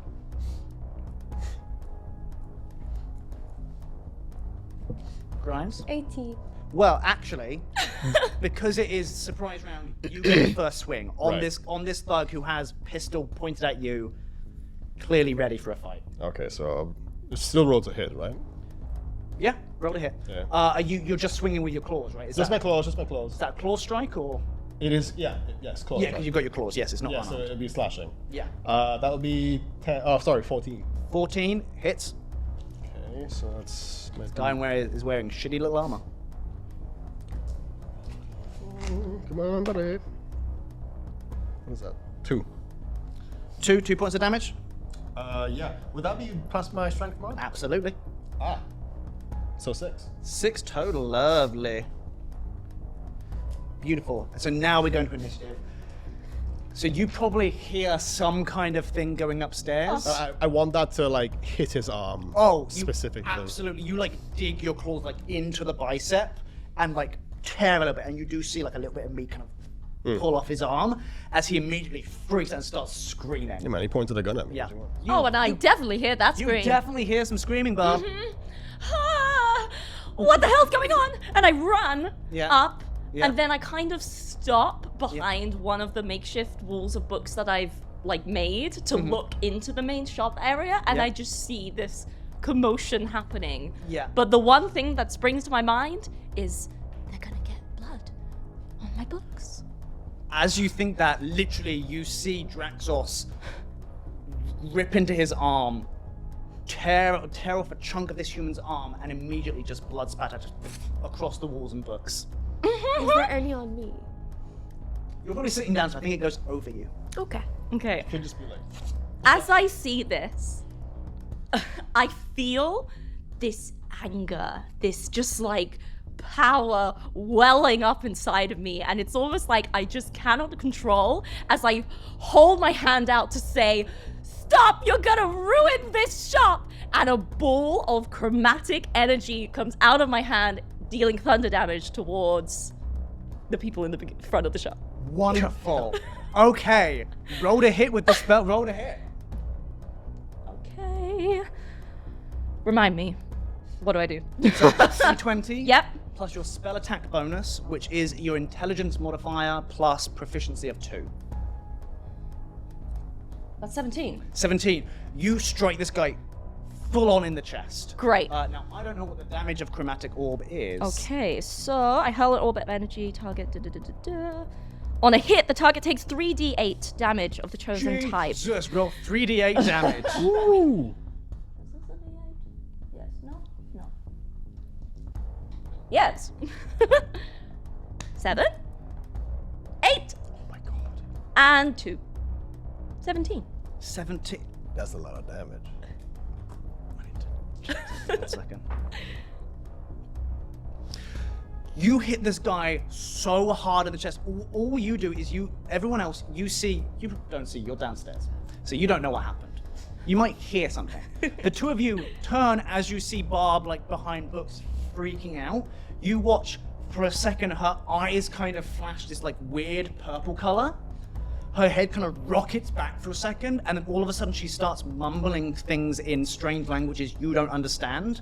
And full on like Doctor Strange style does the weird like head turn thing while her hands start tracing weird symbols in the air. Immediately they start coalescing into this orb, which just bursts. And what type of damage is it, chromatic orb? Is it fire I damage? can choose, actually. I can What choose acid, cold, fire, lightning, poison, or thunder. What type of damage do you choose? Oh, I choose Can you say thunder? thunder. I did say thunder, yeah.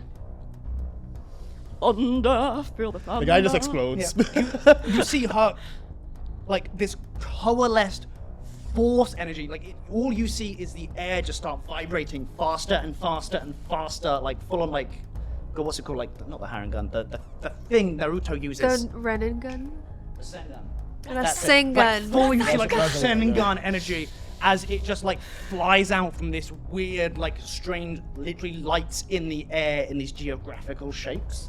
Strike this guy in the chest, and you see a weird pause for a split second as he kind of looks confused. And it burrows its way into his chest, and I'm so sorry, Bob. Because at this point, your brain kind of comes out, and you're aware this just happened. Uh-huh. You see him kind of look confused, and just explode. Everywhere.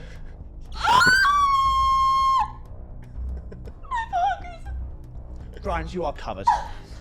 You see the dwarf and the lizard folk looking fucking horrified as they just roar, and they're gonna jump on it. Grimes, it is your turn. I just look back at Barbara and like, holy shit.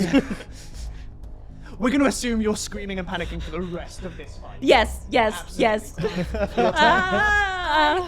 I look at Draxos and I go, now I'm a bloody warforge. There you go. I told you it would happen. I told you, not yet. You did, you did. The fact that you were waiting for that, take a point of inspiration. Thank you. That was so dumb, and I hate this. I love this game. Teed it up pretty. Yeah, absolutely.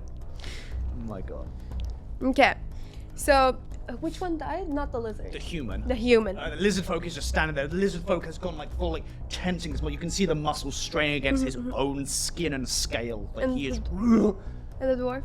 And the dwarf is fully like pulling out the revolver. Which one's closer to me? I want to say they're equidistant. Okay, so I'm gonna pick the dwarf because he's reaching for the revolver. Revolver. Yeah, and Which is actually how dwarves say revolver. It's Yeah. revolver. Yeah, it's a Revolver. dwarven revolver. Yeah, it's a revolver.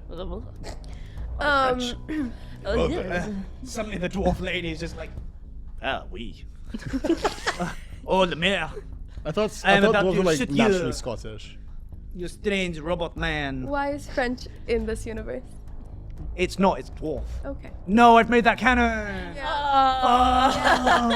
All dwarfs have French accents. Just this one. Just this one. Just Okay. this one. He trained in a culinary school. Yeah. They trained in a culinary He school. did. You see it, but you see like chef's tools. There you go. You see popping out the back of her pants. Sorry, her little go. chef's hat. Yeah. Yeah. Top pocket, just And you cigarettes. see she's got like a weird 4-part ring that just says yes chef on it. Yes. Chef. I want to cast Vicious Mockery. Go for it. The door. How do you vicious mockery Well, this woman? I'm going to open my mouth, and there is this like little, like a tube inside where this weird like fog is gonna come out, and from my speakers, my actual voice is going to say something very mean, and I'm very sorry, but no, I'm shy. Go for it. Do it. I've sworn so many times. No, it's just because it's mean and it's towards a woman, and Grimes is just not that kind of person. But I thought it Men was. and women are equal in this world. That is true. That is true. I will Technically, they're not a say person. I came up with this rhyme when I thought she was a guy. Okay. So I'll say, pretty ugly tiny guy. I think it's time you die, and that's when. Cool. She doesn't even register the guy part. You know. Guy's gender Guy, neutral. Yeah, by guy is the gender way. neutral. Yes. She just hears that and she's just like, what? And she has to make a save, right? Yes. What's the She DC? must make a wisdom saving throw. DC 14. 14. She fails. Lovely. And so she takes 1d4 psychic damage. Ooh. And she will have disadvantage on her next attack roll. Beautiful. Go for it. So roll the dice. Um, Tell me what you get. I got a 2. You got a 2. 2 points of psychic. As she looks, you see her look kind of really upset for a second, like she's just coming to the realization of death. And you see she just kind of, a single tear just kind of forms of blood, and just kind of slowly streaks down. She kind of looks at it and kind of goes, "You are fucked." That's my French accent. What? Shut up. No, I am a Warforged gnome. I am, are you say confused? Hi, confused. Oh, that is very good. I like that. Okay, I think I am going to shoot you now. Is You that could- okay? You okay if I no. shoot you now? Where? Probably in the face or body. You can shoot my hand. Put it out in the middle for me. Beautiful. And so it's the thug's turn, and we'll pull out and try and shoot through your hand to your chest. My hand is like away from my face and my chest. Actually. They've like kind of leant round. They kind of put the gun out slightly. Oh, I to keep be cool. moving my this hand. is the cool stuff with the fuck. I'm just going to shoot you in the face now. Tracking the What is your armor class? My armor class is. I can't find it, so it doesn't exist. 14. 14 hits. Lovely. But if it's a gun, isn't it disadvantaged because it's close range? They're like 5 feet away. They've not got in combat. There's a bit of distance. Nice try. You and your rules. Look at you knowing rules. I mean, Isn't that close though? This is close knit, but it's far enough away that the gun was logical to pull out. You take 5 points of piercing damage. And that's how you know it's bullshit. Yeah. Just remember this for when he changes the rules the next time and it's one of us. We'll be like, right, play the clip, play the clip. Back Play the in time. clip. Yeah, cool, everyone play the clip. Play the clip. We know, Get in the yeah. comments, Yeah. guys. Get in the There you go. comments. it's only convenient for you. Yeah, this is my game. It's for the benefit of me. Of course. This is for my own entertainment. Dance puppets. You don't pay us enough to dance. You Wait, get you're getting paid? You're not? Okay, you take 5 points of damage. Yes. And she's got a decision to Reluctantly, I take 5 points of damage. Okay. Or Baymax. She sees, basically she shoots you right in the chest, and you see the bullet. It's a big gun. It's a dwarven made gun. It's a heavy revolver. Full like boom. It's a loud bang. You all hear this. The gun is just smoking as just the recoil of it has made it point to the ceiling. And you've seen the bullet kind of ricochet off your chest and hit the ceiling. It has cracked your chest piece, but not killed you, which is what she expected to happen. She looks at her very dead friend, who is there and there and there and there and there. The crying person who did it apparently without trying, and so is now scared of what will happen when they try. And the giant lion man who is about to face off with a crocodile and doesn't seem fazed about it. And she's just kind of gonna go, God, she's French, fuck. Okay, it is, I guess it's time for me to try this out, yeah? Pulls out a weird vial, a little quite thick syringe of this glowing, sickly green liquid with a little label on it. You can't really see her hands covering it. As she just kind of, okay, jams it into herself, and with that, you see the liquid drain. As she just starts like fully hulking out, like she very quickly gets to your height against the ceiling, just kind of, yes, and start full like the clothes start ripping off. She's gonna have to make a save. Wouldn't that be? We, I will crush you little people. You see her muscles start getting bigger and bigger until the point they're unnaturally big. Like they cannot be that big. That's not very PC. It's not. You see her get to the point where she starts filling the room, literally filling the room, and she starts, like, from being really cocky, starts looking horrified. As you see, like, one of the muscles in her biceps suddenly gets so big it slaws off. Suddenly you see more, and suddenly bone starts pushing through it, and the meat starts falling over meat. She starts screaming in horror as half of her face falls away into her chest, at which point another mouth appears and starts screaming. She immediately says, help me! Help me! And suddenly her body just starts morphing to this huge amorphous blob, full like the scene in Akira, where the little kid stretches his arm out and suddenly just like meat just everywhere, and it has a life of its own. A lot of anime references today. I love references. Hell yeah. You watch this as you're freaking out. You see this woman stab herself with a syringe, grow to the point where she is inhuman, start melting, as suddenly extra limbs start coming out from like grasping at the floor, grasping at books. Suddenly she has like 4 heads which now don't have any shape. They are just horrible, rough versions of faces in piles of flesh. Suddenly she is screaming and babbling with 1,000 voices, all screaming in pain. And suddenly it doesn't stop. It fills room, it bursts out the front door, and suddenly you see a bunch of the faces turn to look at all 3 of you, and immediately, while babbling, just start tearing towards you guys. And that's where we're gonna end that session. What? Yeah! No! Yeah! Ending on an Akira note. Beautiful. What the fuck Well, is what? She stabbed Just herself. fail? Well, I know I called her short, but she didn't have to do all Yeah, that. she was real upset with you saying she was gonna die, and she was like, fuck you, Akira. And then she killed Draxos's her. face is just like, what the Yeah, fuck? and it's horrible, because also, I mean, we'll do this in the next episode, but you and the lizard folk turn and look horrified. Like, did you know this was happening? Fucking run! Run! Yes, that is where we're going to end that episode. Thank you so much, guys, for joining us. Thank you for joining us. These guys are traumatized. That is episode 1, Actually, baby. I'm still very upset about the crack, so I'm gonna address that before. Yeah, deal with that anything. first, then deal with the weird Yes, flesh monster of that's yelling course. and screaming and tearing towards you guys. And slowly She'll growing. have her moment. And I say slowly, very rapidly growing. I've traumatized these guys. I love this. I love D&D. I love you guys. I guess we'll see you next time. Thank you, everybody. Bye. Bye. Bye now. Bye-bye.